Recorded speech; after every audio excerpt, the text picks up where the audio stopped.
5 Al Jazeera journalists have been killed in an Israeli airstrike. We talked about this throughout the morning, and we're now able to be joined by Salah Negm, who's the director of news at Al Jazeera English. Salah, thanks so much for joining us. Good to see you. First up, your reaction. Reaction is that that's another crime to be added to all the crimes that are committed by Israel in Gaza. Now they are going behind journalists in order to conceal a further crime that's being planned, which is leveling Gaza City and expelling or transferring 1 million of its inhabitants to the south in a concentration camp. Israel government talked about that and followed that by the murder of a complete team from Al Jazeera who are reporting objectively from Gaza throughout the past 2 years. The IDF have said that Anas Al-Sharif, quote, served as head of a terrorist cell of Hamas. What is your response to that? It's another lie.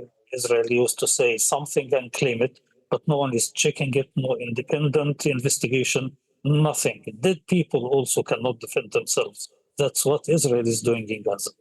And with the journalists, by the way. I mean, if you say something that Mr. Netanyahu or the Israeli cabinet doesn't like it, they might send someone after you, wherever you are. Have you had any explanation for the other members of your team that were also killed, or just this IDF claim as it relates to Anas Al-Sharif? There have been 200 journalists killed in Gaza, and not all of them got explanation. But that the statement that's admitting their murder yesterday, it was a kind of justification, but at the same time, it's a confession of guilt. I think the Israel government doesn't have any shame in admitting that it's targeting journalists who are conveying what's happening in Gaza.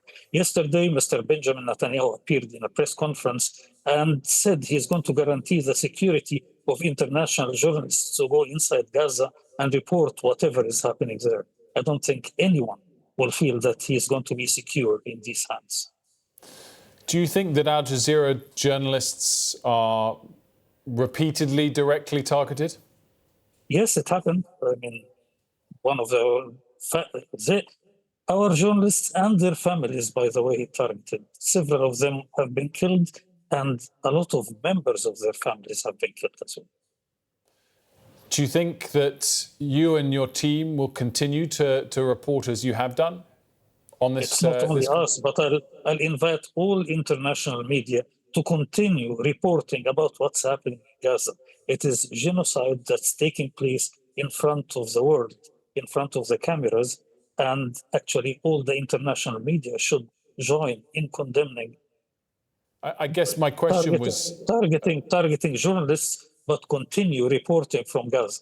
As we are, there are tens and hundreds of professional journalists, Palestinians in Gaza and West Bank, and they're approachable. Your organization can actually talk to some of them and report from them. Yeah, which we do. I guess the question implicit in my question, Salah, which perhaps I didn't express clearly enough, is: do you have a renewed sense of fear towards the safety of your journalists following the events of the last 24 hours?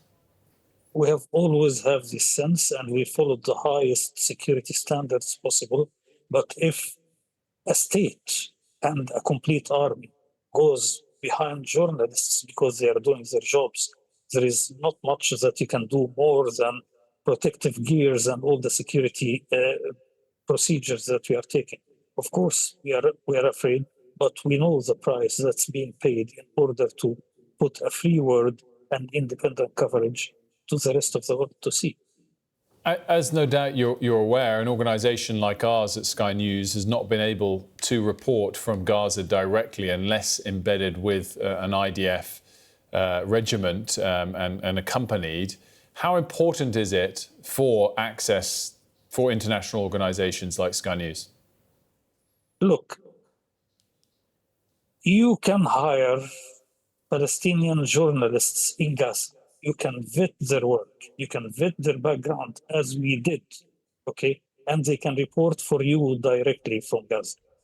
I understand that it's better, of course, if Israel, as Mr. Netanyahu promised yesterday, allow international journalists to enter Gaza and go freely to report from there, not being embedded with his army, and then you can convey the real picture there. I'd like to remind you that there were airdrops of some food that happened over Gaza, but Israeli army prevented anyone from filming from the air, even not from the ground. So that's the status there.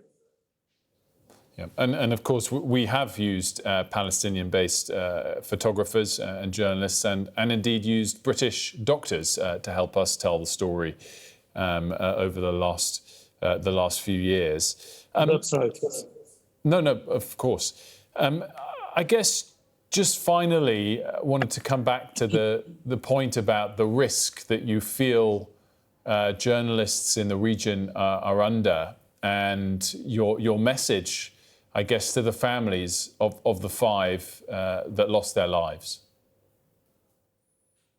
Dear colleagues and dear friends and honest journalists who knew the risk but decided that to get the story out to the world is worth that risk.